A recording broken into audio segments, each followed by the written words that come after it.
L'économie égyptienne a connu des revers depuis l'éviction du président Hosni Moubarak en 2011. Le tourisme, l'une des plus importantes sources de revenus du pays, a été le plus touché, ce qui a entraîné un épuisement rapide des réserves du pays en devises étrangères, mais les paysans voient de l'espoir dans l'augmentation de la production agricole. Ces dernières années ont été difficiles pour l'agriculture en Égypte. Les paysans ont dû faire face à de nombreux problèmes. L'augmentation des matières premières pour la production agricole, les prix du marché plus bas et la mauvaise météo nous ont durement affectés. Plus de 30% du stock a été perdu lors de la production. Mais le problème n'est pas seulement la quantité, mais la qualité des produits et cela a aussi nui à leur commercialisation.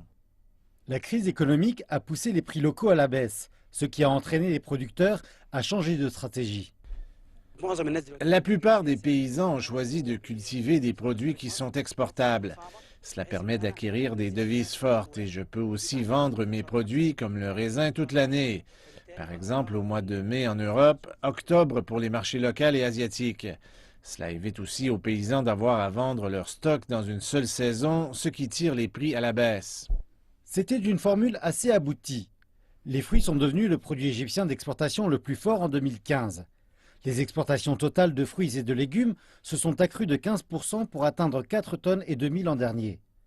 Une amélioration, mais qui ne suffit pas. L'Égypte importe encore 80% de sa nourriture. Pour garantir une agro-industrie profitable, le gouvernement s'est lancé dans un ambitieux projet de cultiver 2 millions d'acres en 3 ans. Il a aussi établi une holding pour commercialiser et vendre des produits agricoles dans le monde entier.